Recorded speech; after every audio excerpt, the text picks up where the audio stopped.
Hi friends, welcome back to my channel.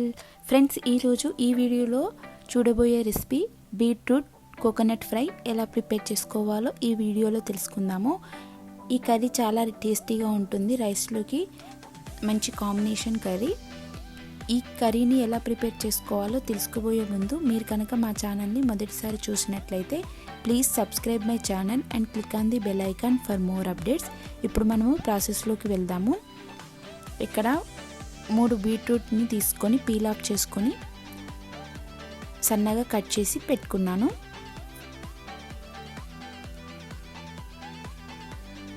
తర్వాత ఒక pan వేడి చేసుకొని దానిలో 3 టేబుల్ స్పూన్ ఆయిల్ వేసి వేడి చేసుకున్న తర్వాత దానిలో 2 టేబుల్ స్పూన్ల పల్లీలు వేసుకొని ఫ్రై చేసుకోవాలి.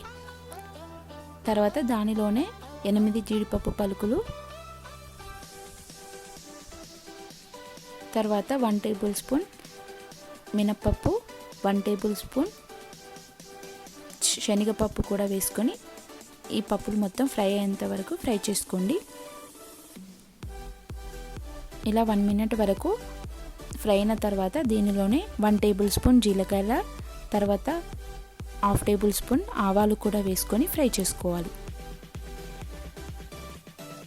ఇవన్నీ బాగా ఫ్రై అయిన తర్వాత దీనిలో కట్ చేసి పెట్టుకున్న గార్లిక్ ముక్కలు కూడా వేసుకొని ఫ్రై చేసుకోండి.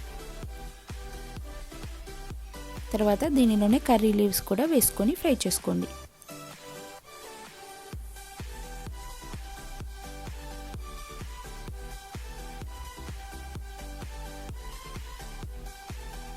ఇవన్నీ బాగా వేగేంత వరకు ఫ్రై చేసుకొని తర్వాత దీనిలో ఒక 5 పచ్చిమిర్చి ముక్కల్ని కూడా వేసుకొని ఫ్రై చేసుకోండి.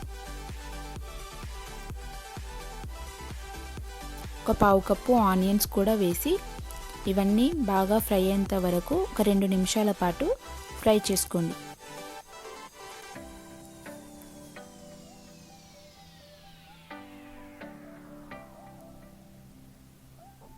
ఈ ఫ్రైకి పల్లీలు జీడిపప్పులు ఆప్షనల్, మీకు నచ్చితే వేసుకోండి లేకపోతే లేదు.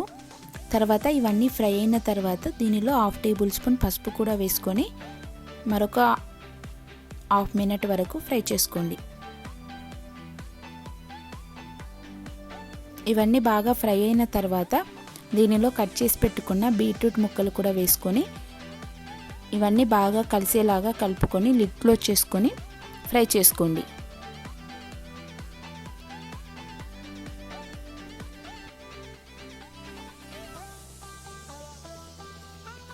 ఇలా మొత్తం కలుపుకున్న తర్వాత ఇక్కడే మనకు రుచికి సరిపడినంత సాల్ట్ కూడా వేసుకొని ఫ్రై చేసుకోండి.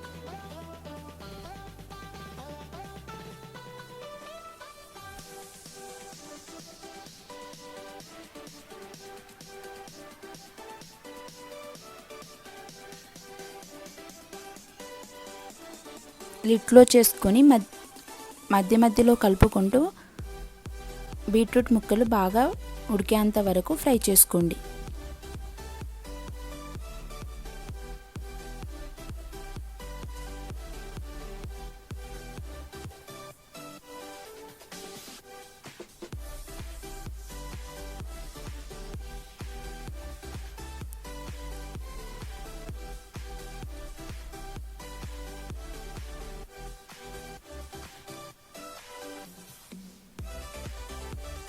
బీట్రూట్ ముక్కలు బాగా ఫ్రై అయ్యి కొద్దిగా క్రిస్పీగా వచ్చేంత వరకు ఫ్రై చేసుకున్న తర్వాత దీనిలో 1 టేబుల్ స్పూన్ ధనియా పౌడర్,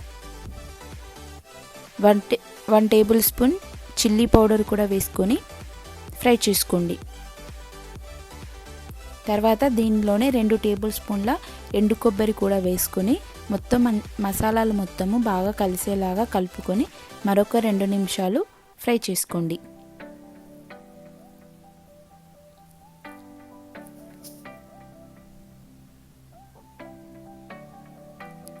ఈ మసాలాలన్నీ లో ఫ్లేమ్లో పెట్టుకొని ఒక 2 నిమిషాల పాటు ఫ్రై చేసుకుంటే మనకు మసాలాలు బాగా ఫ్రై అయ్యి మనకు ఈ కర్రీ చాలా టేస్టీగా ఉంటుంది.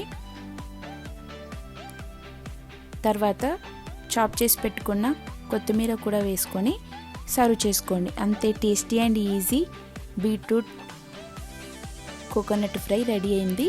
ఈ కర్రీ చాలా టేస్టీగా ఉంటుంది. రైస్లోకి మంచి కాంబినేషన్ కర్రీ. పిల్లలు కూడా చాలా ఇష్టంగా తింటారు. మీరు కూడా ఒకసారి ట్రై చేసి నాకు ఫీడ్బ్యాక్ ఇవ్వండి. ఈ రెసిపీ కనుక మీకు నచ్చినట్లయితే లైక్ చేయండి, షేర్ చేయండి, కామెంట్ చేయండి. మరొక కొత్త రెసిపీతో మళ్ళీ కలుద్దాము. Till then take care, bye. Thank you for watching.